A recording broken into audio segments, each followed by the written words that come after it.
सभी स्टूडेंट्स को good evening to all of you. आप सभी को बहुत बहुत नमस्कार। तो चलिए कंप्यूटर की हमारी क्लास को आज स्टार्ट करते हैं और देखते हैं आज हम क्या पढ़ने वाले हैं। तो फ्रेंड्स, जैसा कि आप सभी ने लास्ट क्लास को देखा होगा, तो इंटरनेट पर हम चर्चा कर रहे थे और इंटरनेट पे लास्ट क्लास में हमने क्या क्या देखा था कि आपके वेब पेज क्या होते हैं, वेबसाइट क्या होती है ना। उसके बाद में वेब सर्वर क्या होता है, www क्या होता है। इसके बाद में विभिन्न प्रकार के जो प्रोटोकॉल्स थे हमने उनको देखा था आपका। ठीक है, तो इसके बाद में अब हम अपनी क्लास को आज आगे बढ़ाते हैं। इसके बाद में तो लास्ट में हमने क्या देखा था, लास्ट क्लास में हमने जो कंप्लीट किया था आपका क्या कि गोफर क्या होता है, टेलनेट क्या होता है, एफटीपी क्या होता है, एचटीटीपी क्या होता है और TCP IP transmission control protocol क्या होता है, ये सब हमने समझा था। अच्छा, आप लोगों को एक बहुत ही महत्वपूर्ण बात बताना चाहूंगा कि ये जो हम जिस तरीके से अपनी क्लासेस को आज लगभग हमारा कंप्यूटर 70-80% कवर हो चुका है और जो कुछ रिमेनिंग 20% है कुछ दिनों में वो भी कवर हो जाएगा। क्या खास रहा है, क्या अलग रहा है, वो आपको मैं बताना चाहता हूं। आप किसी भी क्लास को उठा के देखिएगा। अच्छा, एक बात को तो पहले मैं खुद एक्सेप्ट करता हूं कि कई बार क्या होता है कि कुछ चीजें, कुछ डाटा, और ये मान के चलिए 100 में से 0.11% ऐसी गलतियां हर व्यक्ति से हो जाती हैं। तो मैं इस बात को एक्सेप्ट करता हूं कि हो सकता है कि मैंने कभी कुछ एग्जांपल दिए हो, कुछ ऐसा पढ़ाया हो, उसमें साथ कुछ मिस्टेक्स हो, हालांकि कभी होती नहीं है, फिर भी ह्यूमन एरर तो होता ही होता है पढ़ाते पढ़ाते। तो बहुत अच्छा होता है कि आप लोग कमेंट्स में बताएं, क्योंकि क्या जनरली क्या रहता है, देखिए ऑनलाइन रिकॉर्डिंग हो रही है, सामने स्टूडेंट्स होते हैं, तो सपोज हमारे भी पढ़ाते पढ़ाते कभी क्या है ध्यान, सपोज जनरली होता नहीं है पर पढ़ाते पढ़ाते कई बार क्या होता है, मान लीजिए ध्यान कहीं और चला गया या हम किसी टॉपिक से हट गए या हम कुछ आपको बताना चाहते हैं वो बता नहीं पाए। तो किसी प्रकार की यदि एरर होती है और यदि ऑफलाइन क्लासेस चल रही होती हैं तो स्टूडेंट सामने पूछता है सर समझ में नहीं आ पाया या आपने ये बताया, तो इमीडिएटली क्या होता है, ध्यान में आता है कि अच्छा हाँ ये छूट रहा था। ऑनलाइन क्लासेस में क्या होता है कि बैक टू बैक आपको कंटिन्यूसली पढ़ाना पड़ता है। तो कई बार क्या रहता है कि लगातार लगातार पढ़ाते पढ़ाते कुछ चीजें दिमाग से निकल जाती है या कुछ ऐसा डाटा आ जाता है। सपोज मैं बोल रहा हूं आपसे 1100, मैं आपसे कह रहा हूं 1999 और मैं यहाँ पास लिख रहा हूं कैसा, मैं यहाँ पास लिख रहा होता हूँ 1192। तो जनरली इस टाइप की एरर हो जाते हैं, लेकिन आपको कॉमन सेंस लगाना है कि यदि मैं आपको 1990 1989 की बात कर रहा हूं तो अचानक सडनली मैं आपको 1192 नहीं बोलूंगा। तो इस टाइप की मिस्टेक्स हो जाती हैं, आपको इनको टॉलरेट करना है, हर व्यक्ति के साथ में होती है। तो चलिए लास्ट क्लास में जो हमने इसको इंटरनेट को कवर किया था उसके आगे बढ़ते हैं। हाँ, जो महत्वपूर्ण बात आपको बता रहा था वो ये कि जिस भी तरीके से हम पढ़ रहे हैं, आप लोग एक काम करिएगा, जैसे ही आज की क्लास जो इंटरनेट की समाप्त होती है, आपके पास में जो भी ऑब्जेक्टिव बुक हो, हालांकि हमारी ऑब्जेक्टिव बुक कुछ दिनों में आने वाली है, 8-10 दिन में आ जाएगी, फिर भी आज वर्तमान डेट पे आपके पास में जो भी ऑब्जेक्टिव बुक हो, यदि आपके पास में नहीं है तो आप गूगल पर सर्च करिएगा और आपको एमसीक्यू मिल जाएंगे, इंटरनेट से संबंधित एमसीक्यू आपको मिल जाएंगे। आप उनको सॉल्व करके देखिएगा। मैं नहीं कहता हूं कि 100 में 150 क्वेश्चन आपसे बन जाएंगे, है ना, वो तो आपकी समझने की कैपेसिटी के ऊपर में है। और बहुत कुछ सारा कुछ तो ऐसा तो होता नहीं कि मैं आपको सारा कुछ समझा दूं, कुछ ना कुछ तो फिर भी छूटता ही छूटता है ना। तो लेकिन आप एमसीक्यू को सॉल्व करके देखिएगा और खुद जज करिएगा कि आज के पहले आप इंटरनेट को, उसके पहले आपने कई बार पढ़ा भी होगा या नहीं भी पढ़ा होगा, जो भी कंडीशन रही होगी, आप खुद जज करिएगा कि आपको कितना क्वेश्चन बन रहा है। और न सिर्फ क्वेश्चन बन रहा है, आपको उस क्वेश्चन को टिक करते समय आपके दिमाग में उस क्वेश्चन के संबंधित आपके दिमाग में कॉन्सेप्ट भी आ रहा है। यही दोस्तों मैं यहाँ पास मैं कर रहा हूं। अभी समय है, पढ़ लो। बार बार आपको कोई भी व्यक्ति इतनी डिटेल में नहीं पढ़ाने वाला, ना आपके पास में बार बार समय रहेगा कि आप किसी एक ही सब्जेक्ट को बार बार इतनी डिटेल में पढ़िए। ठीक है, तो चलिए बस इससे अधिक समय नहीं लेंगे, क्लास में स्टार्ट करते हैं, आगे समझते हैं। तो हमने जो अपनी लास्ट क्लास में क्या देखा था, आपका दो महत्वपूर्ण प्रोटोकॉल पढ़े थे। एक हमने देखा था आपका क्या, टीसीपी आईपी देखा था, सबसे इंपॉर्टेंट प्रोटोकॉल था। और एक इसके बाद में हमने क्या देखा था, एचटीटीपी देखा था। तो बताइए, जब भी मैंने आपको लास्ट क्लास में बताया था कि जैसे ही आपके दिमाग में एचटीटीपी या जैसे ही आपको एचटीटीपी सुनने को मिलेगा, आपके दिमाग में क्या आना चाहिए, आप बताओगे सर वेब पेज। तो ये जो एचटीटीपी होता है, हाइपर टेक्स्ट ट्रांसफर प्रोटोकॉल होता है, ये किसके ट्रांसफर के लिए, किसके संचार के लिए जिम्मेदार होता है, ये आपके वेब पेजेस के लिए एक कंप्यूटर से दूसरे कंप्यूटर में जब हम वेब पेज को भेजते हैं तो उसके लिए कौन सा प्रोटोकॉल उत्तरदायी होता है, वह होता है एचटीटीपी। और यदि टीसीपी आईपी की बात आएगी तो पूरे इंटरनेट पे आप जिस भी फाइल का ट्रांसफर कर रहे हो, जिस भी डेटा का, जिस भी आप सूचना का, जिस भी आप संसाधन का ट्रांसफर कर रहे हो, सारा का सारा ट्रांसमिशन कंट्रोल कौन करता है? आपका टीसीपी आईपी करता है। ठीक है, तो ये दो महत्वपूर्ण प्रोटोकॉल हैं और दोनों प्रोटोकॉल का आपको अंतर पता होना चाहिए। चलिए तो क्लास को आगे बढ़ाते हैं, देखते हैं आज की क्लास में क्या है। हमारे पास में अब आता है इंटरनेट एड्रेस। अभी आप कहोगे सर हमने तो अभी तक इंटरनेट प्रोटोकॉल पढ़ा था, अब ये इंटरनेट एड्रेस क्या होता है? देखिए सबसे इंपॉर्टेंट चीज आपको आप समझना, आपने सूचना तैयार कर ली, आपने कुछ वेब पेज में आपके पास में कुछ सूचना थी, कुछ इंफॉर्मेशन थी, आपके पास में कुछ रिसोर्सेज थे, आपने उसको तैयार कर लिया वेब पेज के माध्यम से। एक वेब और ऐसे आपने कई वेब पेज बनाए, उनको आपने हाइपरलिंक के माध्यम से उनको क्या कर लिया आपने, बहुत सारे वेब पेजेस को एक कर लिया, उसको क्या उसको क्या बोलेंगे आप? वेबसाइट बोलेंगे। कई प्रकार के वेब पेजेस को आपने हाइपरलिंक के माध्यम से एक कर दिया, तो वो क्या हो गया? वेब पेजों का समूह बन गया, और वेब पेज का समूह क्या कहलाता है? वेबसाइट बन गया। अब यदि मान लीजिए कि कोई व्यक्ति को जो आपने जानकारी और आपने जो वेबसाइट बनाई उसको www पे क्या कर दिया? अपलोड कर दिया, वेब सर्वर पे उसको आपने अपनी जानकारी को अपलोड कर दिया। अब सपोज मान लीजिए कि आपने कोई जानकारी दी है और मेरे को वो जानकारी चाहिए है, तो मैं उसको कैसे ढूंढूं? कहां ढूंढूं मैं उसको? इतना बड़ा वेब सर्वर है, इतना बड़ा इंटरकनेक्टेड नेटवर्क है, जो इंटरनेट है आपका इतना विशाल है, पूरे विश्व में फैला हुआ है, तो जो आपने जानकारी डाली है मैं उसको कहां ढूंढूं और कैसे ढूंढूं? और उसके बाद में सपोज मान लीजिए कि सपोज आपने देखा होगा कई बार क्या होता है, जब देश में किसी प्रकार के धार्मिक दंगे होते हैं या किसी प्रकार का उन्माद होता है, तो क्या होता है कि इमीडिएटली इंटरनेट पे बैन लगा दिया जाता है। क्यों? क्योंकि उससे क्या होता है ना कि जो वो आप बोलेंगे मिस इन्फॉर्मेशन ना, गुमराह करने वाली खबरें, झूठी खबरें क्या इंटरनेट के माध्यम से फैलाई जाती हैं कई बार, तो उससे क्या होता है स्थिति और बिगड़ जाती है। और फिर कहा जाता है कि यदि कोई भी व्यक्ति किसी प्रकार के भड़काऊ मैसेज का यदि फॉरवर्ड करता है, भेजता है, तो उसके खिलाफ कार्रवाई की जाएगी। अब आप ये बताओ कि एक व्यक्ति है, सपोज मान लीजिए यहाँ पास में कि दो धर्म के बीच में क्या हो रहा है, दो धर्म है विशेष, जनरली आपको पता रहता है कि हमारे यहाँ पास हिंदू मुस्लिम भी भिड़ते हैं, भिड़ना नहीं चाहिए कभी भी। तो मान लीजिए कि दो मुस्लिम हिंदू गुटों के बीच में झगड़ा हो रहा है और बिना मतलब के झगड़ा हो रहा है, बस खाली मिस इन्फॉर्मेशन के चक्कर में झगड़ा हो रहा है। पुलिस ने इस सूचना जारी कर दी कि भाई ऐसा है कि कोई भी व्यक्ति किसी प्रकार का भड़काऊ भाषण को फॉरवर्ड नहीं करेगा या किसी भी भड़काऊ कंटेंट को क्या करेगा? फॉरवर्ड नहीं करेगा, शेयर नहीं करेगा। एक व्यक्ति क्या करता है, वो लगातार इस प्रकार का एक बहुत ही आपत्तिजनक या हम कहेंगे मिस इन्फॉर्मेशन को लगातार व्हाट्सएप के माध्यम से, लगातार ईमेल के माध्यम से, लगातार यूट्यूब के माध्यम से फॉरवर्ड करते जा रहा है, भेजते जा रहा है, भेजते जा रहा है। अब आप ये बताओ कि कैसे पता करें? इतने लोग इंटरनेट यूज कर रहे हैं भारत में, सोचो कितनी आबादी है, 140 करोड़ से ऊपर की आबादी है और विश्व में 700 करोड़ से ऊपर की आबादी है।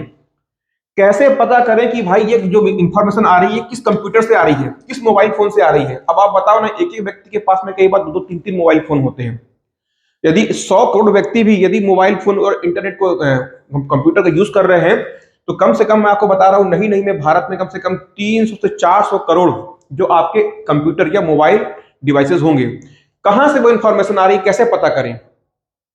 तो अब आपको दो समस्याएं मालूम पड़ी होंगी। एक तो ये कि आपके पास में कुछ सूचना थी, आपने उसको वेब पेज में कन्वर्ट किया, अपनी सूचना को वेब पेज में कन्वर्ट किया, वेब पेज बनाया। किससे बनाओगे आप उसको? HTML की भाषा से बनाओगे। और ऐसे आपके पास में बहुत सारे वेब पेज हैं, आपके पास में बहुत सारे वेब पेज हैं, आपने क्या किया? उसको हाइपरलिंक के माध्यम से सभी वेब पेज को क्या किया? आपने कंबाइन कर दिया। और क्या बना दिया? कंबाइन करके आपने बना दी एक वेबसाइट। क्या बना दी आपने? एक वेबसाइट बना दी। और इस वेबसाइट को आप कहां डाल दोगे? इसको आपने डाल दिया वेब सर्वर पर। कहां डाल दिया आपने? इसको वेब सर्वर पर डाल दिया। मतलब क्या होता है? www पे इसको आपने शेयर कर दिया। लेकिन ये जानकारी को मैं ढूंढूं कैसे? कुछ तो इसका नाम होना चाहिए जानकारी का। तो पहली समस्या ये कि आपने कोई जानकारी को शेयर किया, तो उसका एड्रेस क्या है, पता क्या है उसका? सपोज मान लो कि मैं आपसे, मेरी पहली बार बात हो रही है, मुलाकात सब कुछ हुआ और मैं आपसे कहा कि आइए कभी मेरे घर पे मिलने के लिए, और आप बस इतना सुने और चले गए। बाद में आपको ध्यान आया कि भाई उसने कहा था आइए मेरे घर पे मिलने के लिए, एड्रेस तो उसने बताया नहीं अपना, जाऊंगा कैसे? जानकारी तो है पर ये जानकारी है कहां, किस नाम से जानकारी, ये आप कैसे पता करोगे? तो पहली समस्या। और दूसरी मैंने आपको बताया कभी क्या कि कोई व्यक्ति ऐसा व्यक्ति है जिसको आइडेंटिफाई करना है कि कौन वह व्यक्ति है जो लगातार मिस इन्फॉर्मेशन को भेज रहा है। या मान लीजिए कौन ऐसा व्यक्ति है जो हैकिंग कर रहा है, कुछ भी कर रहा है, तो उस डिवाइस को पता करना कि आखिर वो डिवाइस है कहां, उसकी लोकेशन क्या है, कौन सा डिवाइस है, वो कंप्यूटर है कि मोबाइल फोन है क्या वो आखिर। तो कभी हमको ये होगी हमारी दूसरी समस्या। तो हम क्या करते हैं कि हर डिवाइस, जो भी डिवाइस इंटरनेट पे जुड़ा हुआ है, जो भी डिवाइस इंटरनेट पे जुड़ा हुआ है उसको कुछ ना कुछ नाम दिया जाता है। आप भी यदि अपना मोबाइल फोन यूज कर रहे हैं, आपको नहीं पता है, पर आपके भी मोबाइल का फोन का एक नाम है, अपना यूनिक नाम है, अलग नाम है। और हर दूसरे मोबाइल फोन का, मान लीजिए कि ये पहला कंप्यूटर है, ये दूसरा कंप्यूटर है, दोनों का ही क्या होता है, एड्रेस अलग अलग होता है। ये बताओ मेरे को, आपका मोबाइल फोन नंबर और आपके दोस्त का मोबाइल फोन नंबर एक होता है क्या?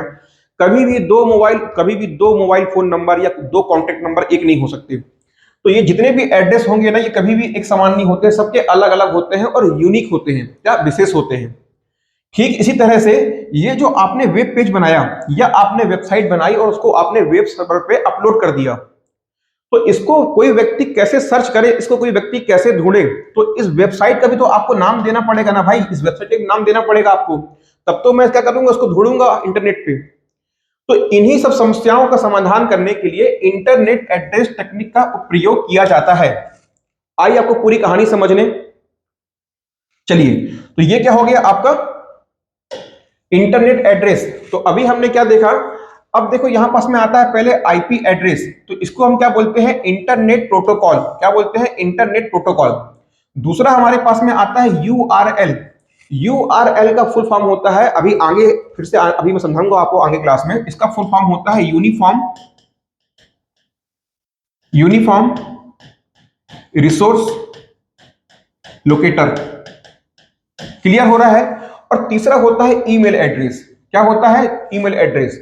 और ये जो आपका यूआरएल है ना, इसी को हम क्या बोलते हैं, इसी को हम बोलते हैं वेब एड्रेस। इसी को ही हम क्या कहते हैं, यूआरएल का ही दूसरा नाम क्या है, वेब एड्रेस। ध्यान में रखिएगा, जो आप यूआरएल देख रहे हैं, यूआरएल का ही दूसरा नाम क्या है, वेब एड्रेस। तो हमारे पास में तीन एड्रेस आ गए, एक तो हमारे पास में आ गया आईपी एड्रेस, दूसरा आ गया यूआरएल या वेब एड्रेस, और तीसरा होता है ईमेल एड्रेस। तो ये जो आईपी एड्रेस होता है ना, इंटरनेट से जुड़े जो भी आपके कंप्यूटर हैं, जो भी कंप्यूटर हैं, या आप कह लें डिवाइस, डिवाइस के अंतर्गत तो सब आएगा, चाहे कंप्यूटर हो, चाहे मोबाइल हो, चाहे कोई भी टैबलेट हो, कोई भी उपकरण आप यूज कर रहे हैं, इवन आप डिजिटल वॉच को भी यूज कर रहे हैं, तो सारे के सारे क्या है, ये डिवाइस हैं। तो जितने भी आपके कंप्यूटर या डिवाइस होते हैं, इनको एक विशेष नाम दिया जाता है, इनको एक विशेष क्या दिया जाता है, नाम दिया जाता है। उसको हम क्या बोलते हैं, आईपी एड्रेस बोलते हैं, इंटरनेट प्रोटोकॉल एड्रेस।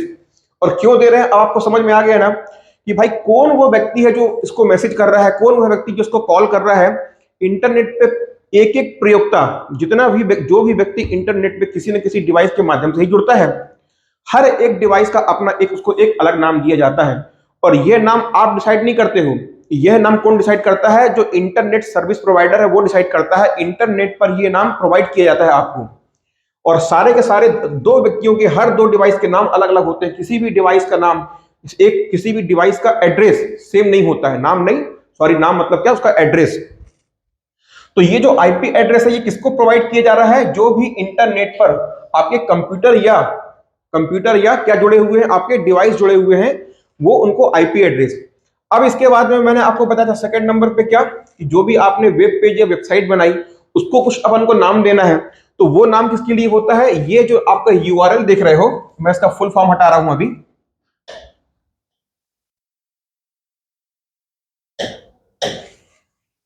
देखिएगा, ये जो आप यूआरएल देख रहे हैं, अभी आईपी किस लिए दिया, आईपी हमने दिया कंप्यूटर और डिवाइसेस के लिए दिया।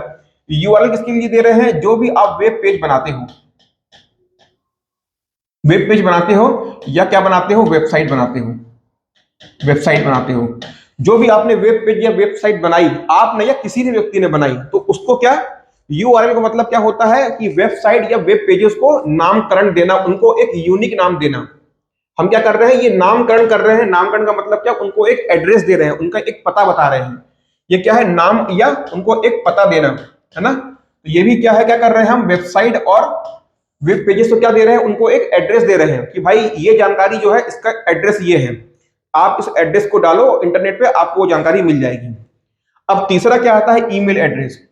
तो जो आप जनरली लोगों को ईमेल करते हो या ईमेल आप प्राप्त करते हो, उसका भी अपना क्या होता है, एक एड्रेस होता है।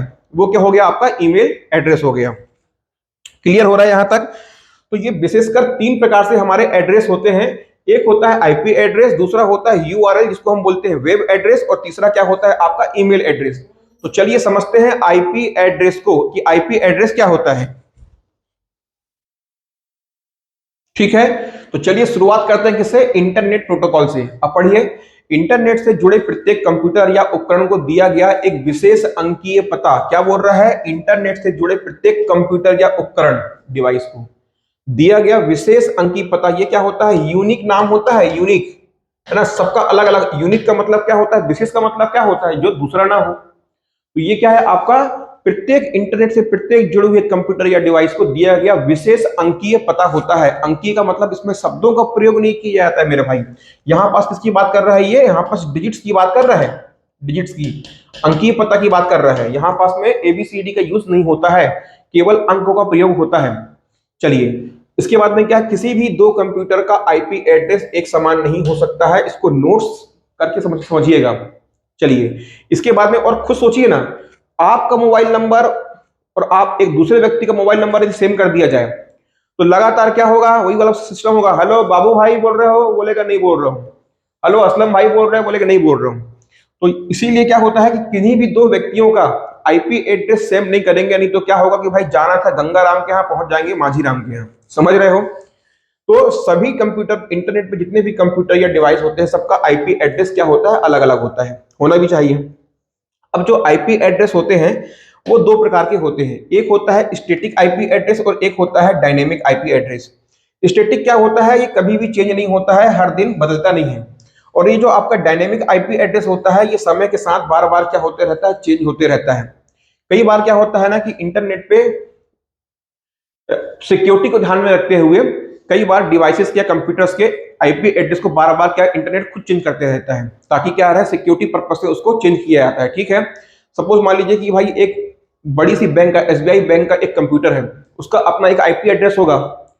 अब यदि उसका एक आईपी एड्रेस है, सपोज मान लीजिए किसी व्यक्ति को वो आईपी एड्रेस मालूम चल जाता है, लेकिन इंटरनेट पे क्या होता है कि उसका आईपी एड्रेस हर घंटे, कई बार बिलीव करिएगा, हर घंटे, हर सेकंड में, कई बार तो बता रहा हूं मैं आपको, हर सेकंड में, हर मिनटों में, हर घंटों में उनका आईपी एड्रेस चेंज होते रहता है, ताकि उसको हैक ना किया जा सके।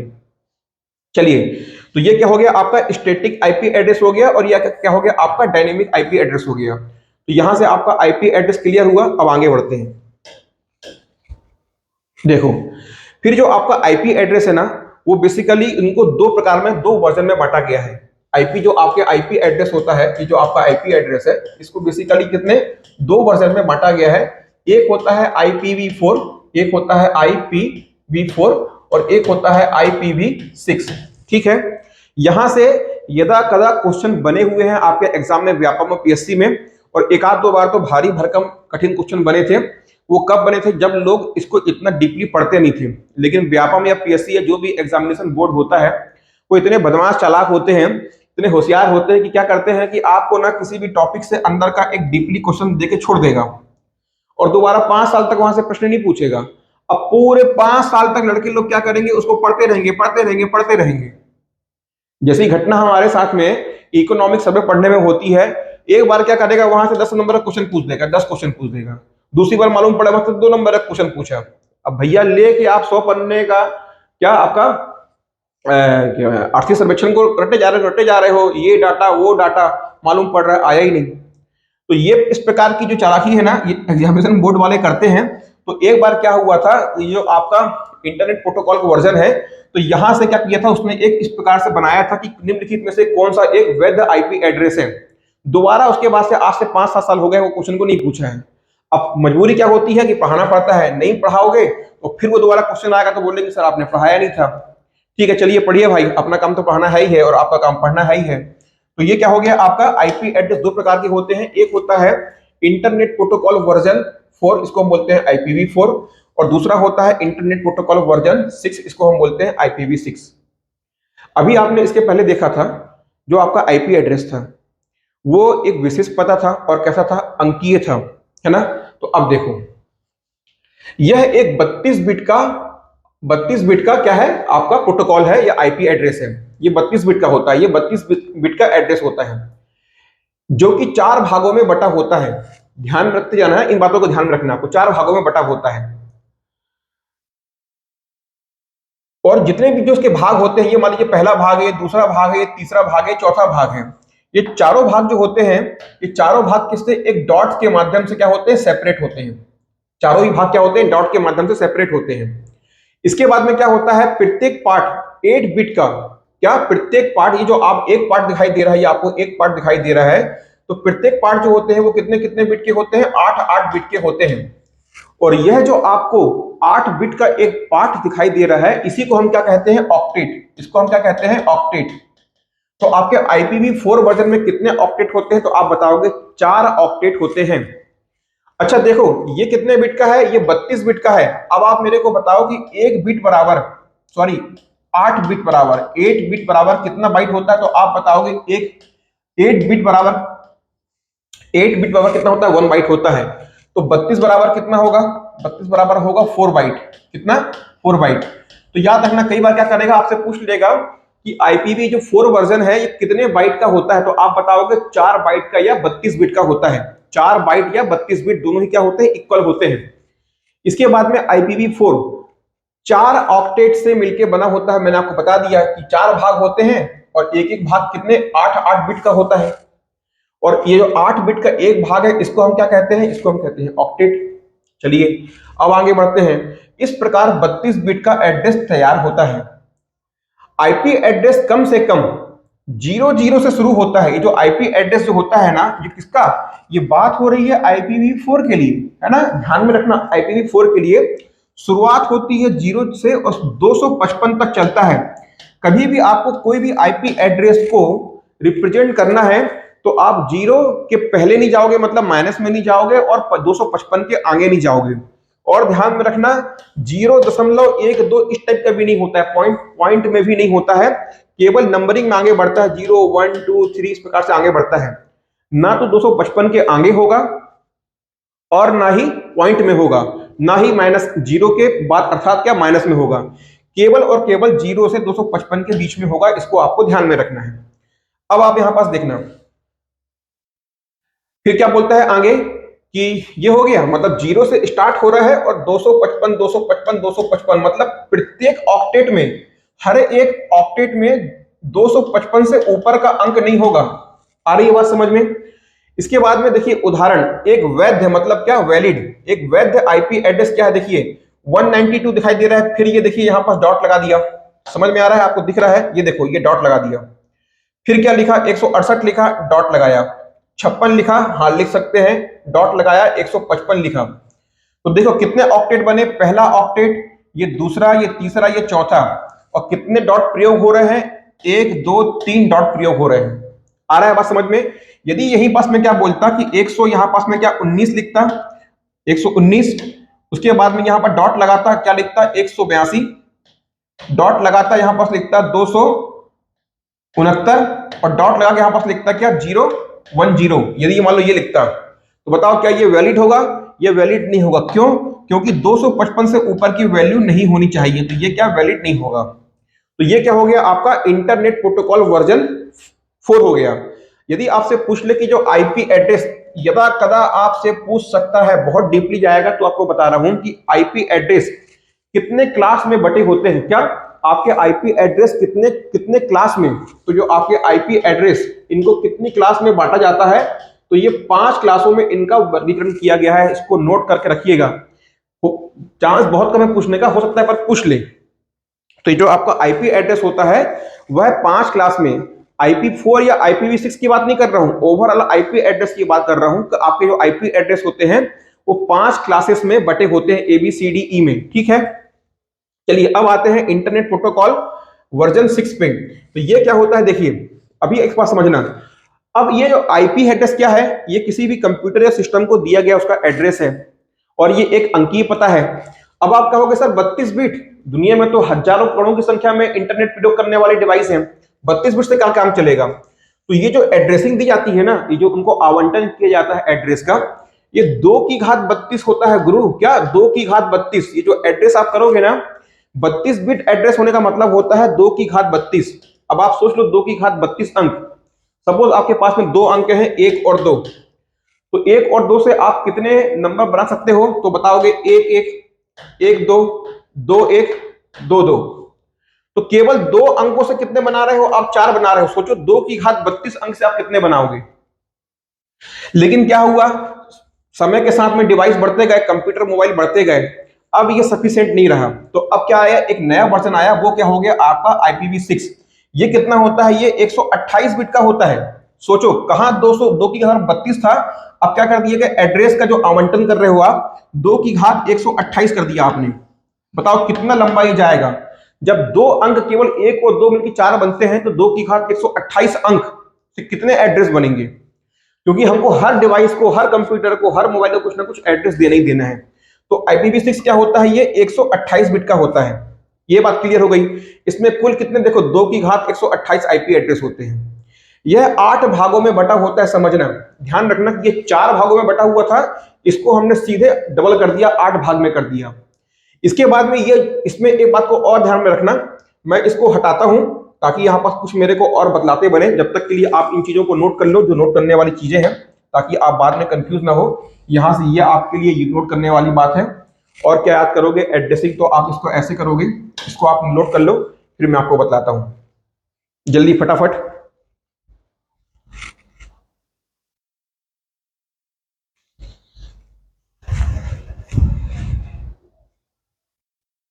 आप एक बार खुद सोचना, जितने डिटेल में एक एक आप मतलब समझ रहे हो, आप सोचो एक बार कि कभी आपने इसके पहले कंप्यूटर को पढ़ा होगा, आपको समझ में आता था कि आखिर आईपी एड्रेस होता क्या है, डब्ल्यू क्या होता है, प्रोटोकॉल क्या होता है। लेकिन क्लास कवर करने के बाद में दोस्तों आपको बढ़िया से समझ में आ रहा होगा, एक एक कॉन्सेप्ट आपको क्लियर हो रहा होगा। और यदि आपका एक एक कॉन्सेप्ट क्लियर हो गया, सोचो जब इसके बाद में आप MCQ सॉल्व करोगे, एक बार 2 बार करोगे, दिमाग में आपके छप जाएगा। एग्जाम के 1-1.5 महीने पहले आपको कंप्यूटर पढ़ना ही नहीं पड़ेगा। और मान लो नहीं भी पढ़ते हो, एग्जाम में जाके बैठते हो, मैं आपको गारंटी दे रहा हूं कि हर क्वेश्चन जो आपने पढ़ा है उसको आप टिक मार के आओगे, बाय डिफॉल्ट टिक मार के आओगे ही आओगे। क्योंकि क्यों, जितना भी मैं आपको पढ़ा रहा हूं, आज आप भूल सकते हो, कल आप भूल सकते हो, एग्जाम में ये आपको याद आएगा ही आएगा। ये मेरी आप गारंटी है आपको, ये मोदी की गारंटी है, ठीक है। चलिए, अब ऐसा ना हो कि इस बार मोदी की गारंटी मैंने बोल दिया पनौती हो जाए, जो भी हो चलो। तो इसको आपने नोट कर लिया, आपको बताता हूं यहां से एक इंपॉर्टेंट चीज समझना आप। देखो क्या है कि इसको 8 भागों में बांटा गया है और इसको 4 भागों में बांटा गया था। अब आप समझना, यहां पास देखो क्या हो रहा है, ये क्या है, एक वैध आईपी IPv4 का एक वैध आईपी एड्रेस है। क्या है ये देखिए, 192.168। इसमें जो जो अंकों का प्रयोग हो रहा है वो कहां से कहां तक हो रहा है, 0 से 9 तक हो रहा है। मतलब अब ये मत बोला सर, अभी तो आपने कहा था कि 0 से 255 तक हो रहा है। ये तो आप इनको रिप्रेजेंट कर सकते हो, लेकिन 0 से लेकर 255 के बीच में कुल अंक कितने यूज हो रहे हैं, 0 1 2 3 3 4 5, ऐसे करते करते 9 तक ले रहे हो आप, है ना। तो इनमें कुल 0 से लेकर 9 तक के अंकों का प्रयोग कर रहे हो। 255 को लिखने के लिए, 188 को लिखने के लिए आप 0 से लेके 101 से लेके 9 तक के अंकों का प्रयोग करोगे ना भाई, तो ये क्या कहलाते हैं, ये जो आप 0 से लेके 9 तक का प्रयोग कर रहे हो, इसको हम क्या कहते हैं, डेसिमल। क्या बोलते हैं, डेसिमल। तो आपके आईपी एड्रेस 4 वर्जन में आप डेसिमल का प्रयोग करते हैं। किसका, डेसिमल का, डेसिमल रिप्रेजेंटेशन, डेसिमल रिप्रेजेंटेशन। इसके बाद में आते हैं आपके IPv4 में। तो अब हमने क्या कर दिया, एक तो हमने इसको क्या कर दिया, 128 बिट कर दिया, 8 भागों में बांट दिया। और प्रत्येक भाग में कितने कर दिए, प्रत्येक भाग में पहले वहां 8 थे, यहां 4 पार्ट थे और प्रत्येक पार्ट में 8 थे। यहां पर क्या कर दिया हमने, 8 पार्ट कर दिया और प्रत्येक में कितना कर दिया, 16 बिट कर दिया। हर जगह का हम बढ़ा रहे हैं। तो इतना कंफ्यूज मत होना, इतना सोचना मत कि यार आप कैसे करेंगे, 4 था, ये 8 था, ये 6 था, वो 12 था। थोड़ा बहुत जितना आपको समझ में आता है उतना कोशिश करिएगा समझने का, याद करने का। नहीं होता होगा तो लोड मत लेना, बस थोड़ा थोड़ा बेसिक बेसिक समझना, ठीक है। जरूरी नहीं है भाई पूरा का पूरा यहीं से क्वेश्चन नहीं पूछेगा, पूछ भी लिया तो आपसे बनना तय है, चिंता मत करना। तो ये देखो यहाँ पास में क्या है, देखो यहाँ पास में 4 पार्ट थे, ऐसे करके 4 पार्ट थे, 4 भाग में बांटा गया था और एक में कितने, 8 बिट थे। यहाँ क्या कर दिया है, ऐसे करते करते कितने भाग में बांटा है, 8 भाग में भागा है। और एक में कितना कर दिया है, इसको 16 बिट कर दिया है, एक पार्ट में 16 बिट कर दिया है। भाग मतलब क्या, ऑक्टेट, है ना। अब समझना कि इसमें क्या कर रहा है, हेक्साडेसिमल का प्रयोग कर रहा है, हेक्साडेसिमल का। यहां क्या यूज किया था, डेसिमल का, यहां क्या किया था, हेक्साडेसिमल। हेक्साडेसिमल संख्या पद्धति में क्या होता है, जैसे आप 9 पहुंचोगे ना, 10 के लिए ए करोगे, फिर 11 के लिए B C D E F, ऐसे आप आगे बढ़ते हो। तो 10 के लिए क्या हो जाएगा, ये हो जाएगा 11 के लिए, 12 के लिए, 13 के लिए, 14 के लिए, 15 के लिए, ऐसे आप आगे बढ़ते हो। तो ये क्या है, आपका हेक्साडेसिमल पद्धति है। ठीक है, तो यहां तक आपका क्लियर हुआ। देखिए आ गया ना, ये देखिए यहाँ पास बी आ गया, ये क्या आ गया, और देखिएगा ए आ गया। तो उदाहरण, अब देखिए यहां पास कितने पार्ट है, एक पार्ट, दो पार्ट, तीन पार्ट, चार पार्ट, 5, 6, 7, 8। चलिए, तो अब इससे डीप, इतना डीपली आपसे नहीं पूछेगा भाई, आप computer science MSD PhD computer science के पेपर देने नहीं जाओगे, लेकिन क्या है कि भाई व्यापक में कोई भरोसा नहीं रहता है, तो ऊपरी आपने डीप में पढ़ लिया, इससे अधिक आपको पढ़ने की जरूरत नहीं है, बस इतना जान लिए बहुत पर्याप्त है। तो नोट करिए, आगे बढ़ते हैं।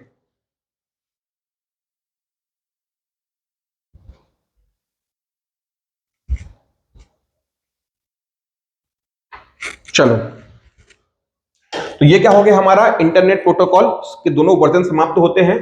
अब देखो क्या हुआ, यूआरएल आता है। अभी मैंने आपको बताया था ना, बताइए क्यों होता है यूआरएल। क्या होता है कि जो भी आप वेब पेज बनाते हो या वेबसाइट बनाते हो, अब हमको, अभी तक हमने क्या किया, आईपी में क्या किया कि जो डिवाइस इंटरनेट में यूज हो रहे थे उनको नामकरण दिया, उनको एड्रेस, उनको पता दिया। अब जो वेब पेज बना रहे हैं, जो जानकारी बना रहे हैं, अब हम उनको क्या कर रहे हैं, उनको पता दे रहे हैं, उनको हम नाम दे रहे हैं। ठीक है, तो वो नाम किससे दोगे आप, यूआरएल कहते हैं उस पद्धति को, यूनिफॉर्म रिसोर्स लोकेटर। इसको हम क्या बोलते हैं, वेब एड्रेस भी कहते हैं। इंटरनेट पर उपलब्ध प्रत्येक वेब पेज, वेबसाइट का विशेष पता होता है। ठीक है, अब देखिए कुछ इस तरह से जो होता है आपका,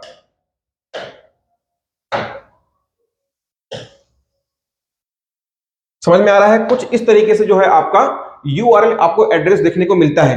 क्या, यूआरएल आपको एड्रेस देखने को मिलता है।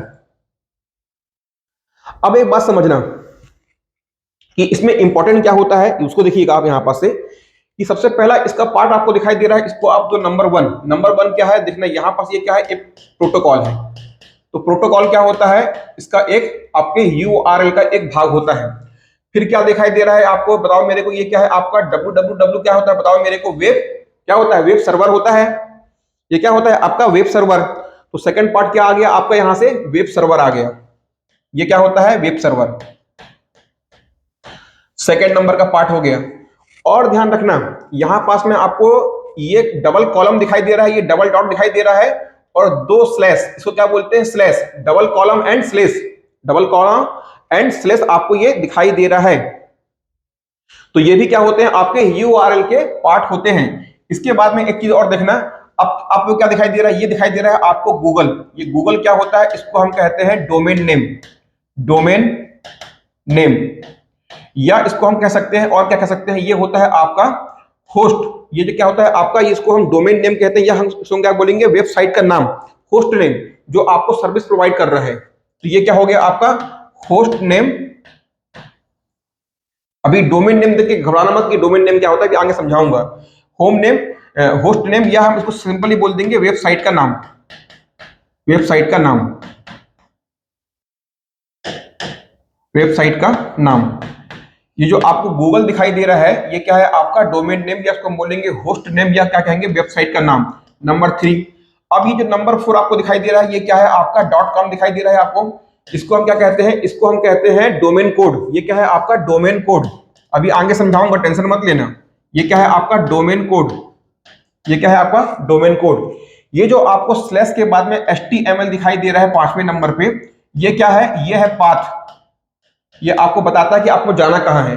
और फिर ये क्या है, index.html, ये क्या है, ये क्या है, ये जो आपका index.html लिखा हुआ है, ये क्या होता है आपका एड्रेस होता है, आपका जहां पास आपको भेजना है।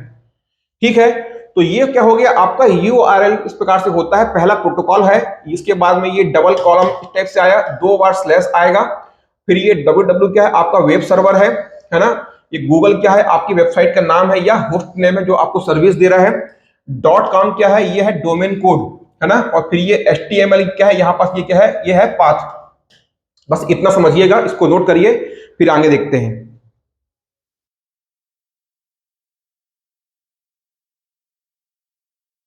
चलिए भाई, ये हुआ। अब देखो, अब हमारे पास में नया आता है कॉन्सेप्ट, क्या, domain name system, domain name system. तो इसके पहले मैं आपको यहां पर समझाता हूं। ये तो रहा आपके पास में आईपी एड्रेस, ये रहा आपके पास में क्या, आईपी एड्रेस। आईपी एड्रेस, और ये रहा आपके पास में यूआरएल। अब एक बात समझना, ये जो आपका आईपी एड्रेस है ये कैसा लिखा हुआ है, 192 लिखा हुआ है, .118 लिखा हुआ है, पॉइंट कैसा लिखा हुआ है, 218 लिखा हुआ है, पॉइंट क्या लिखा हुआ है, 056 लिखा हुआ है। अब ये तो कंप्यूटर समझ पा रहा है, क्या आप समझ पा रहे हो? नहीं समझ पा रहे हो। तो इसको हमने क्या कर दिया, मनुष्य के समझने लायक, ह्यूमन के समझने लायक क्या कर दिया, हमने उसको भाषा में कन्वर्ट कर दिया। तो जो आपका यूआरएल होता है ना, जो आपका यूआरएल है, तो उसको तो आप पढ़ पा रहे हो। देखो ये लिखा हुआ था ना यहाँ पास, इसके पहले क्या लिखा हुआ था, www. क्या लिखा हुआ था, google.com लिखा हुआ था। तो ये जो आपका आईपी एड्रेस की जो लैंग्वेज है, इसको आपके मनुष्य के, ह्यूमन के समझने लायक एड्रेस में कन्वर्ट करते हैं, तो उस पद्धति को हम कहते हैं डीएनएस। क्या कहते हैं, डीएनएस, डोमेन नेम सिस्टम कहा जाता है। जो आपका एड्रेस है वो क्या है, अंकों में रहता है, या कंप्यूटर क्या करता है, उनको हमेशा डिजिटल फॉर्म में समझता है, या जीरो में या वन में समझता है, 01100 0111 0000011।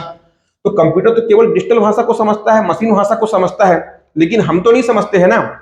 तो इन भाषा को, इस जो आईपी एड्रेस जो अंकीय एड्रेस में दिया हुआ है, इसको मनुष्य के समझने लायक भाषा में जो कन्वर्ट करता है, उस पद्धति को हम कहते हैं डोमेन नेम सर्विस। हो रहा है इतना क्लियर? उसको हम क्या कहेंगे, डोमेन नेम सर्विस।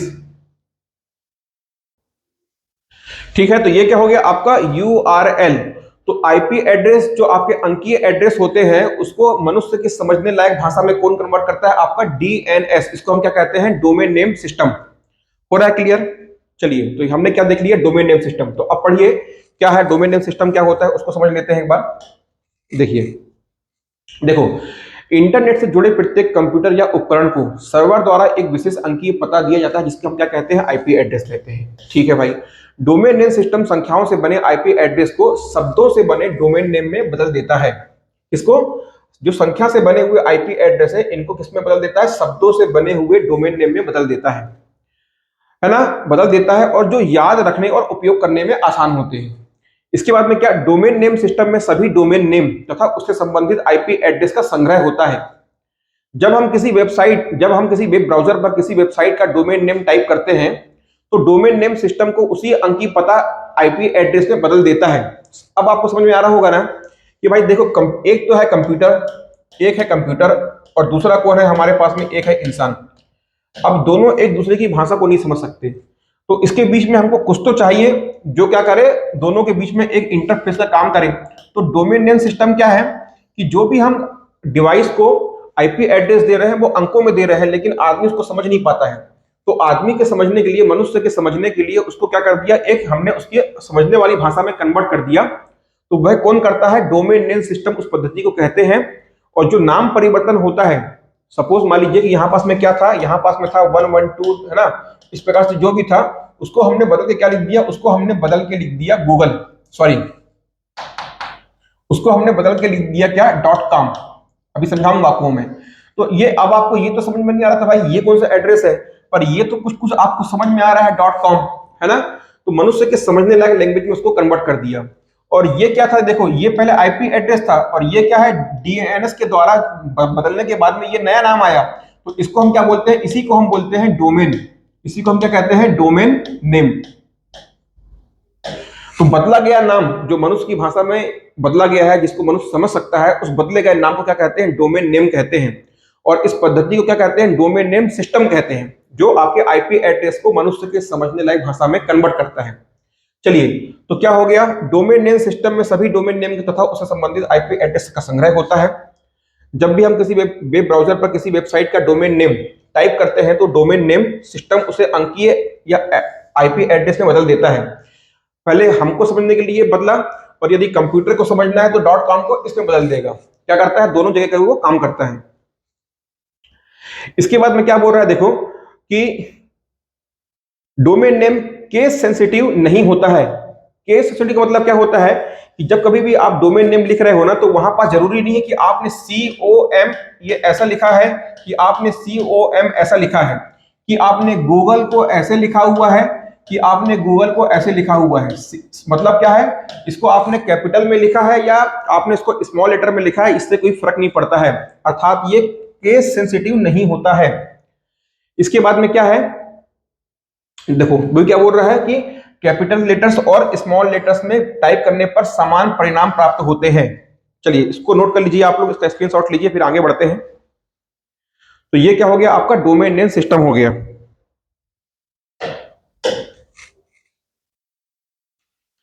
अब आगे क्या है, डोमेन नेम उस वेबसाइट का नाम तथा एक्सटेंशन नाम शामिल होता है।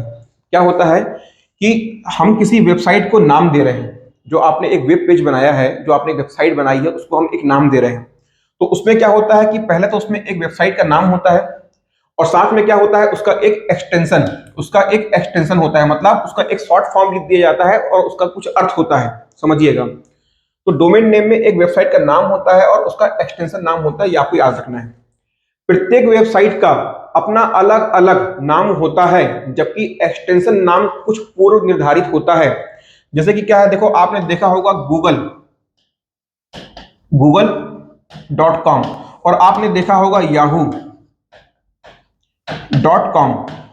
अब आप यहां पर एक चीज देखो, गूगल अलग है, याहू अलग है, लेकिन .com दोनों में प्रयोग हो रहा है। तो ये जो आपका एक्सटेंशन नाम है ना, ये दो से अधिक के लिए सेम हो सकता है, पर कभी भी जो आपका डोमेन नेम होता है ना, ये एक जैसा नहीं हो सकता। आ रहा है समझ में? एक्सटेंशन एक हो सकता है, लेकिन कभी भी आपका जो डोमेन नेम है, ये कभी भी एक नहीं हो सकता। चलिए, और जो आपका वेबसाइट का नाम, ये जो आपका डोमेन नेम है और जो आपका एक्सटेंशन है, इसको हमेशा सेपरेट करते हैं या अलग करते हैं, किससे? एक डॉट से। ये आपको दिखाई दे रहा है, इससे। अब क्या है, www डोमेन नेम का अंग होता है, ठीक है। यदि इसे ब्राउजर के एड्रेस बार पर टाइप ना किया गया हो, तो वेब ब्राउजर इसे स्वयं जोड़ लेता है। सपोज मान लीजिए कि आप कई बार सर्च करते हो ना, आपने क्या लिख दिया, आपको सर्च करना है, आपने डाल दिया विजन आई केयर.com, ये आपने डाल दिया, आपने ये गूगल सर्च इंजन में डाल दिया।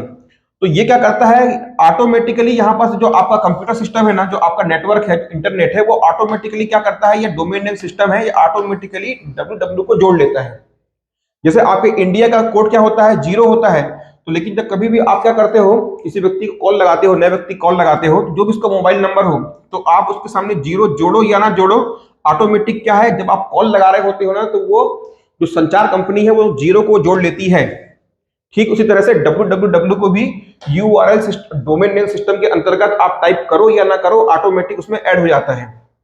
डोमेन नेम के उदाहरण देखिएगा, google.com, yahoo.co. ये इन है ना, hotmail.com। देखो ये नाम अलग है, ये नाम अलग है, लेकिन देखो .com दोनों में क्या एक है। तो डोमेन नेम हमेशा अलग अलग होगा, और जो उनका एक्सटेंशन होता है वो सेम हो सकता है। आ रहा है समझ में? चलिए, अब होता है, देखिए जो आप नेम एक्सटेंशन दे रहे हो, अभी हमने देखा था ना, एक होता है डोमेन नेम और दूसरा क्या होता है, उसका एक्सटेंशन होता है। तो जो एक्सटेंशन होता है ना, वो बेसिकली क्या होता है, उसको हम बोलते हैं, जो भी आप एक्सटेंशन का प्रयोग करते हो, उसको हम क्या कहते हैं, उसे हम कहते हैं टॉप लेवल डोमेन। और ये टॉप लेवल डोमेन होते हैं ना, ये दो भागों में इसके दो प्रकार होते हैं। एक होता है जेनरिक डोमेन और दूसरा होता है आपका कंट्री डोमेन। जेनरिक डोमेन का मतलब क्या होता है कि वह क्या करता है, वो किस प्रकार का वेबसाइट है, किस प्रकार का कंटेंट है, उसके बारे में बतलाता है।